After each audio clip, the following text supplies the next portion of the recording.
السلام عليكم ورحمة الله وبركاته. كنت أعرف واحد يا جماعة كان عمره يعني لسه ما جابش 60 سنة، لكن كنت أعرفه في حياته إن هو ما كانش بيأذي حد، مش معروف بتطلعه للدنيا، لم يكن متطلعا للدنيا، وكان في حاله دايما. الشخص ده مات رحمة الله عليه. فالمهم أنا اخترت إن أنا أغسل الشخص ده. لكن حصل حاجة غريبة جدا أثناء تغسيل الإنسان ده. إيه هو الشيء الغريب ده يا جماعة؟ إن أنا أثناء ما كنت بغسله لاحظت شيء عجيب ومخيف جدا، إن كان وجهه بيسود. أيوة رب، كل ما غسل كان وجهه يسود. كنت أنا شخصيا كنت أستغرب جدا من المشهد، وكان كل شوية أنظر لوشه، كل شوية أنظر لوجهه، فلاقي إن كل فترة وجهه بيزداد سوادا عن المرة اللي قبلها. وصلينا عليه ودفناه. بعدها بكام يوم شفته في المنام. خد بالك، ده كان شخص كان في حاله، كانش معروف انه بيأذي حد، ولا كان عنده تطلعات للدنيا ولا الكلام ده، عمره لم يتجاوز 60 سنة. فأول ما شفته في المنام قلت له: لما جاءك الملكين وسألوك من ربك وما دينك ومن الرجل الذي بعث فيكم، قلت لهم ايه؟ والله يا جماعة قال لي ما اعرفش، قال لي ما عرفتش. الراجل ده كان في حياته ما كانش بيصلي، انا كنت اعلم انه ما كانش بيصلي، ما كانش بيركعها، ما كانش بيصلي خالص في حياته. صلاتك اوعى تتركها ابدا، مهما كنت بتعمل من الذنوب والمعاصي. حتى الزنا كنت بترتكب هذه الفاحشة، اوعى تترك الصلاة. لو كنت بتتعامل بالربا اوعى تترك الصلاة.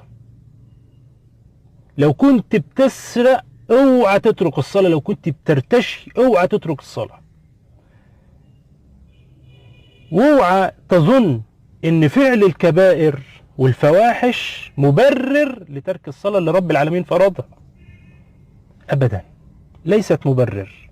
اوعى تقول الصلاة هتعمل ايه، ما عادش تنفع صلاة. الحديث المنتشر بين كثير من الناس: من لم تنهه صلاته عن الفحشاء والمنكر فلا صلاة له، هذا حديث مكذوب على النبي صلى الله عليه وسلم. واحد جه يا جماعة للنبي عليه الصلاة والسلام وقال له: فلان يصلي ويسرق، ده بيصلي وبيطلع يسرق. فقال النبي عليه الصلاة والسلام: ستنهاه صلاته يوما. امتى اليوم ده يا جماعة؟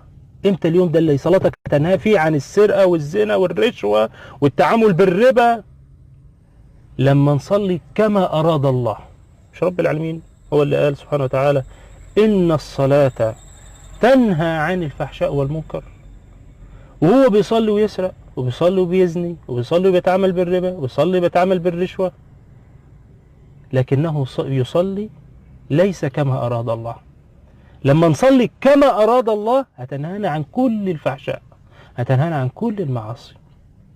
لكن اوعى تترك الصلاة، اوعى تترك الصلاة مهما كنت تفعل من الذنوب والمعاصي.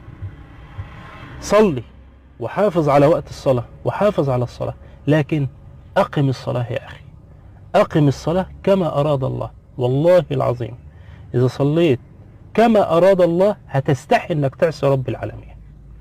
واعلم أن النبي عليه الصلاة والسلام قال كما في الحديث الصحيح: أول ما يحاسب عليه العبد يوم القيامة الصلاة، فإذا صلحت فقد صلح سائر عمله، وإذا فسدت فقد فسد سائر عمله. أول حاجة هتتحاسب عليها يوم القيامة الصلاة.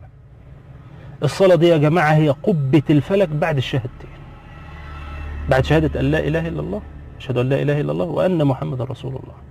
هي قبة الفلك بعد الشهادة، اوعى تتركها مهما كنت بتعمل من الذنوب والمعاصي. هيجي لك يوم تصلي كما أراد الله وهتترك كل الذنوب والمعاصي اللي كنت بتعملها، لكن اوعى تترك الصلاة.